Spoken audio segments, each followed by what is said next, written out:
Mamadou Sy mi dem ci grande surface yi gis na ni am na nit dafa mel ni dafa am benn tendance buy changer. Ouais, effectivement, moi je pense que la loi du marché c'est l'offre. Oui. C'est l'offre d'abord. Marché ku fay dem day fekk lañ fay jaay nga mën koo jënd.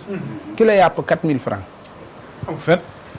C'est ça loolu lay jar non di loolu lay jar. Ouais, c'est extraordinaire. Kilo yàpp am yu jaayee 4200. voilà donc je prends 4000 francs léegi maa ngi yow xam nañu. voilà léegi boo xoolee sur les 80 à 90% des populations sénégalaises. kan mooy xëy joxe 10 000 dépenses. néew na de.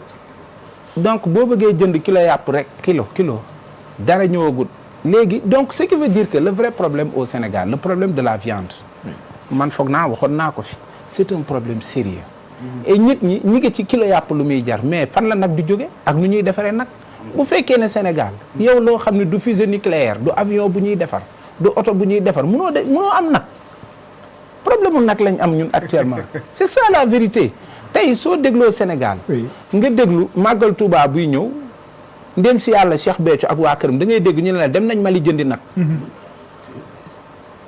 ministre buñ fi teg ni ngeen di déglu déclaration tabaski xam nga ban déclaration le ministre bi di bàkkoo ubbi nañ frontières yi waa ku mënta am xar amoon nag lan nga mën a am et ça pose un problème d'autosuffisance alimentaire et à ça gis nga le patriotisme qu'on parle là tant qu'il n'est pas économique il est extraverti Mbaye nga ne bu ministre yi fi jaar yëpp lu ñuy bàkkoo mooy ubbi nañ frontière yi. na nga déglu première déclaration ministre bi. soxna Aïda Diallo mii sax buy dem moom soxna Aïda Diallo gis naa ko mu dem Mali ak Niger di jëndi nag. mais loolu la ñuy wax une économie extravertie jëlal Sénégal l'agenda économique du Sénégal nga xool tabaski korité tamxarit 31 24 décembre màggal Touba gàmmu appel Layen nangam nag yooyu yëpp ñu ne ci biti lañ koy jënde léegi xaalis boobu xaalisu Mauritanie lañ koy jënde xaalisu Sénégal mais est-ce que xam nga Sénégal on tue entre 500 et 700 bœufs par jour de consommation journalière mais fan lay jóge Mali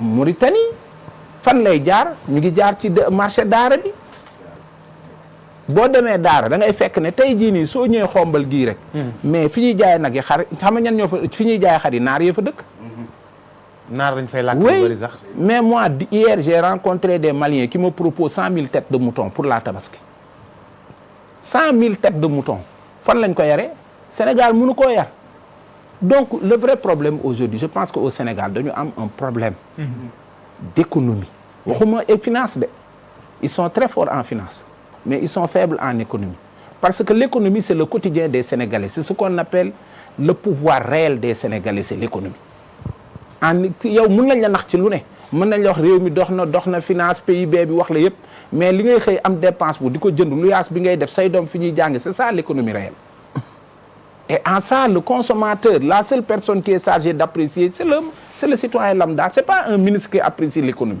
c'est le citoyen lambda qui apprécie l'économie yow tey li ngay fayeeku lan nga ci mën boo xoolee Sénégal 80% des gens sont endettés surendettés et pas sur les priorités c'est ça qui est grave encore. D'accord. Pas sur les priorités. ñoo ngi ko ameel bijoutier bi. waaw ñoo ngi ko ameel boutiquier bi. oui ñoo ngi ko ameel kiy jaay tissu. oui ñoo ngi ko ameel kiy jaay oto. ñoo ngi ko ameel kiy jaay dàll.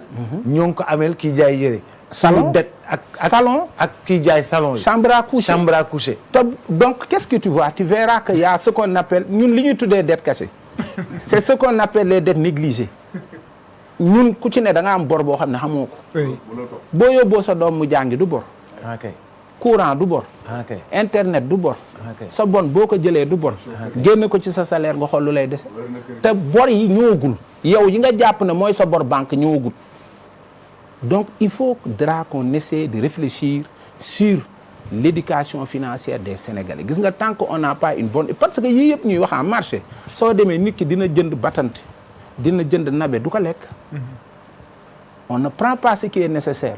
On fait de l'ameublement. non. da ngay gis ceeb bi ameublement lañ ci def. da ngay gis koo xam ne day jënd lal 1 million 500 boo paree nga teg ci matelas 50 000 fooy tëdd. fan ngay tëdd sa confort individuel il est où. alors que da nga si war a teg or matelas. non yow fan ngay tëdd sa yaram fu muy tege. ci éponge. ci matelas bi nga jënd lalu 1 million 500 jënd matelas 50 000. Où se trouve le confort? Paradoxe. Parce que c'est l'apparaître. Fii dañu yar ci apparaître. Léegi nag ce qui fait que toujours les priorités sont négligées. On n'est que sur l'apparaître. Le Sénégal, suñu problème c'est un problème de priorité. Tey li ñuy def amatul fenn ci àdduna bi. Ndekki añ reer par la force. Da ngay yee xale yi añal par la force, ndekkil par la force, amatul fenn. Sénégal aujourd'hui c'est l'un des pays les plus chers au monde.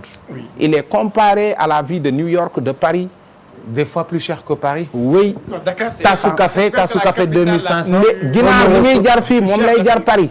Tu vas avoir un appartement à l'hôtel li muy nekk Paris lay parfois même Paris est moins cher. Paris est moins cher. Paris est moins cher en appartement boo demee ngay jël hôtel. Dakar, c'est l'une des Aujourd'hui villes les plus boo chères. jëlee Burkina bi nga jël Béninois nga jël Togolais nga jël ñun ce qu'on a vu normal mooy jënd benn ginaar léegi 6 000 7 000 francs alors que ginaar bi il sort à 2 500 mais ñoom dañ naan la c'est trop cher. Oui. Dakar est cher léegi nag c'est à nous de voir te loolu aussi pour ñu def ko il faut que ñu am benn équilibrage Sénégal dëkk yi amul vocation dëkk day am vocation mënoo jël 18 mënoo jël nga ne man j'ai des régions région bu ne kenn xamul lu ban région di def région dañuy dolli wante Sénégal boo jëlee la région de Louga c'est sylvo-pastoral Oui. mais tey est-ce que xam nga ko lan la ñuy def Louga lu fa am dara y a rien du ma ne y a rien mais tey comment il participe sur l'économie du pays tey jii boo jëlee Paris nga dem jël tey jii nii kii bi Barcelone nga jël les Catalans mais c'est eux qui font vivre l'Europe dañuy reyee nag Grèce yóbbu ko Paris ñu lekk ko fii mënuñoo jëlee nag daara indi ko fii Dakar pourquoi on doit amener tous les bœufs ñu dàq leen ñuy daw di perte ay kilos ñu indi leen ba Seras ne dañ leen di rey alors que les frigos sont là da ngay jëlee jën goxu mbaaj indi ko mu fanaan si Dakar nga jëlee nag bëgg koo dàqe ba Dakar pour rey ko rek donc vraiment je pense il faut qu'il y ait des chaînes de valeur dëkk dañ koy équilibrer li ñëpp daw Dakar kenn bayatul kenn nappatul kenn sàmmatul boo demee Jolof man Jolof laa dañ lay wax ne d'ailleurs c'est l'occasion Boubs vous allez me le donner c'est l'occasion moi je suis de Doundodji je suis né à Dakar mais je suis de Doundodji Parba il est à 14 kilomètres de Linguère ça fait une semaine ils n'ont pas d'eau ça fait une semaine bon Dieu merci on a une très grande autorité parmi nous qui est le président de l'Assemblée nationale je pense que tey contacté nañ ko nee na dina ci def dara mais que ñu xam ne Doundodji ils ont besoin d'être aidés parce que koor gi non seulement ñoom ay sàmm lañ mais amuñu ndox mu ñu naan ndox bu ñu naan sàmm yi bu ñu amulee ndox mu ñu naan nu mala yi naane ñoom amuñu non ça fait je vous assure hein c'est ce qui se passe là-bas est très dangereux xam nga dëkk déjà on parle des problèmes de santé publique nga jël nit koo xam ne nga jël foo xam ne y a plus de presque 10 000 âmes yu fa nekk xamoo ban ndox la ñuy naan demain tu vas s'occuper de leurs problèmes de santé. Tout à fait. Et Covid xam nga lan la ñu jàngal la meilleure façon de se protéger en santé il faut protéger l'autre loolu la ñu Covid jàngal feebar bi jógewu fi mais on disait restez chez vous parce que quiconque malade pouvait mettre en danger la vie de l'autre et des milliardaires yoo xam ne ils n'avaient aucun problème dee nañ ci feebar bi te jógewul seen kër donc ça aussi on interpelle les autorités publiques à ce que le problème de Doundodji qui est dans le département de Linguère dans la région de Louga qu'il puisse s'occuper de ça. Inch'Allah. Merci beaucoup Alaaji Ngagne noo dundee